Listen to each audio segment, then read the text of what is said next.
हाँ जी स्टूडेंट्स, आपके ये गार्डन स्नेक जो पोइम हमने की थी उसके सॉल्यूशंस लेकर आए हैं हम आज। ये पेज नंबर 137 के ऊपर ये कुछ क्वेश्चंस हैं, ये जो लिखे हैं हमने। तो पहला पार्ट है, इसके 3 क्वेश्चंस हैं, बहुत ही आसान है। पहला है pick out the line. Line कहाँ से पिक करनी है हमने? From the poem. Pick out the line that suggest that the child is afraid of snakes. आपने ऐसी लाइन बतानी है जिससे ये पता चलता हो कि चाइल्ड जो है वो स्नेक से डरता था। ठीक है, तो इस पोइम की जो पहली ही लाइन है, जहाँ से स्टार्ट होती है पोइम, वो है I saw snake and ran away. तो जो फर्स्ट लाइन थी पोइम की, वही बता रही है कि स्नेक से चाइल्ड पहले डरता था। सेकंड क्वेश्चन देखिए, which line shows a complete change of the child's attitude towards snakes and read it aloud. कहते ऐसी लाइन बताएं जिससे ये समझ आ जाए कि चाइल्ड का एटीट्यूड स्नेक्स के प्रति अब बिल्कुल बदल गया है, और उस लाइन को आपने ऊंची आवाज़ में पढ़ना भी है। तो ये देखिए हमारा आंसर यहाँ पे आ गया है, I will stand aside and watch him pass. कि मैं साइड पे खड़ा हो जाऊंगा और उसको गुजरते हुए देखूंगा। किसको? स्नेक को, गार्डन स्नेक को। And tell myself there is no mistake. और ख़ुद को बताऊंगा कि मैंने कोई गलती नहीं की है। It's just a harmless garden snake. ठीक है, तो इस लाइन से हमें पता चलता है कि चाइल्ड का जो एटीट्यूड है स्नेक्स के प्रति वो बिल्कुल चेंज हो गया है, बदल गया है। But mother says, third question देखिए, but mother says that kind is good. What is mother referring to? लेकिन मदर ने कहा, मम्मी ने कहा कि ऐसी जो काइंड है, ऐसे तरह के जो स्नेक्स हैं वो अच्छे होते हैं। किसकी ओर इशारा कर रहे थे मदर? तो मदर इशारा करते, mother is referring to the harmless garden snake. ठीक है, तो नेक्स्ट पेज देखिए, पेज नंबर 138 के ऊपर आपका सेकंड क्वेश्चन है, find the word that refers to the snake's movements in the grass. ऐसा वर्ड बताना है, सिर्फ वो वर्ड बताना है हमने जिससे पता चले कि स्नेक की मूवमेंट कैसे होती है। तो आपको याद होगा, हमने पिछली बार भी ये किया था, स्नेक कैसे चलता है? यूं यूं करके, है ना। ठीक है, तो अपने हैंड की मूवमेंट ऐसे करके देखो, आपको महसूस होगा। तो इस मूवमेंट को बोलते हैं विगल। ये देखिए, ये विगल किया हुआ। क्लियर जी। आगे चलते हैं थर्ड क्वेश्चन की ओर। There are 4 pairs of rhyming words. इस पोइम के अंदर कहते 4 पेयर्स थे राइमिंग वर्ड्स के। राइमिंग वर्ड्स कौन से होते हैं? जो लाइन की एंड में आते हैं, पोइम की लाइन में एंड में, और फिर उनकी आवाज़ जब बोलते हैं तो उनको एक जैसे महसूस हो, राइम एक तरह से करें। ठीक है, ये देखिए, ये इसका आंसर है। पहला पेयर है अवे से, देखो ए वाई मिल रहा है ना। उसके बाद आ रहा है गुड फूड, दोनों इनकी भी आवाज़ सेम आ रही है। ग्रास पास, मिस्टेक स्नेक। ठीक है, पीछे की जो वर्ड्स हैं वो लगभग सेम साउंड कर रहे हैं। तो ये 4 पेयर्स हो गए हमारे राइमिंग वर्ड्स के। ठीक है जी, आगे चलते हैं फोर्थ क्वेश्चन के लिए। ये रहा, a snake has no legs और फीट। स्नेक के पास कोई लेग्स नहीं होती, ना ही उसके पैर होते हैं। But it moves very fast, पर वो बहुत तेज गति से चलता है।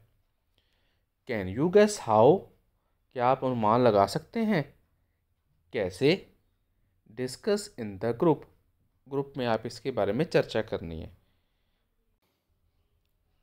हाँ जी स्टूडेंट्स, ये देखिए, ये मैंने कुछ आप इमेजेस निकाली हैं स्नेक्स की।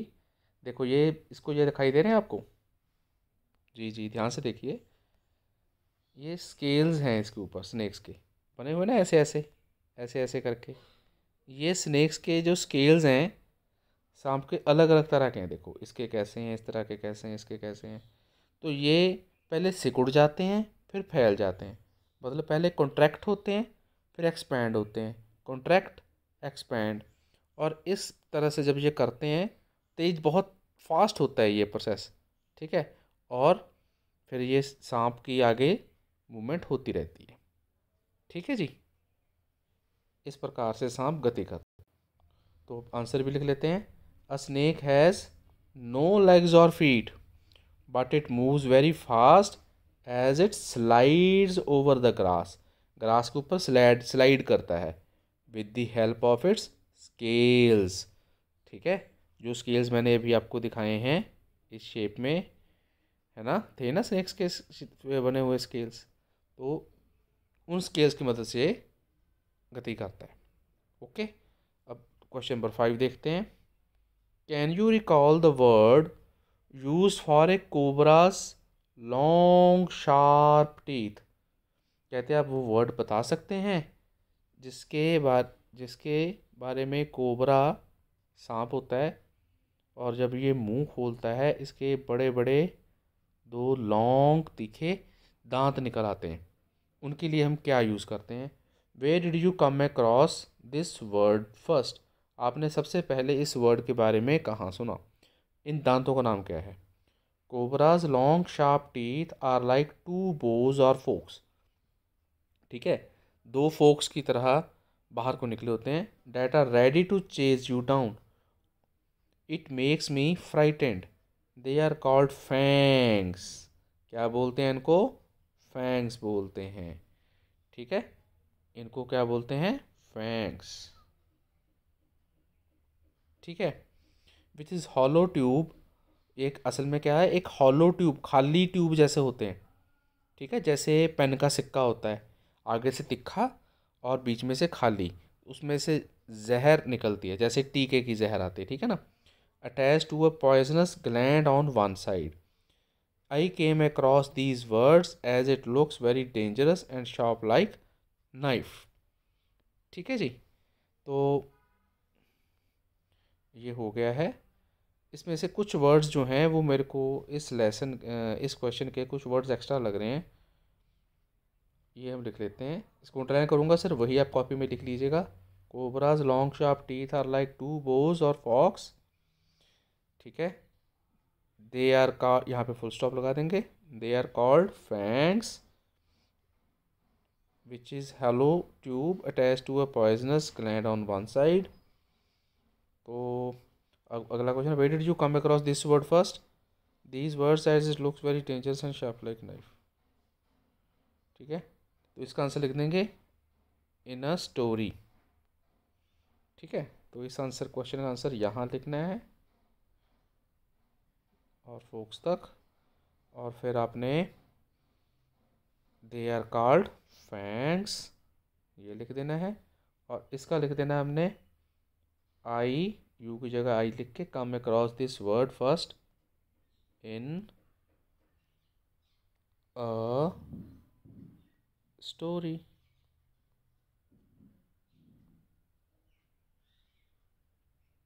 ठीक है जी।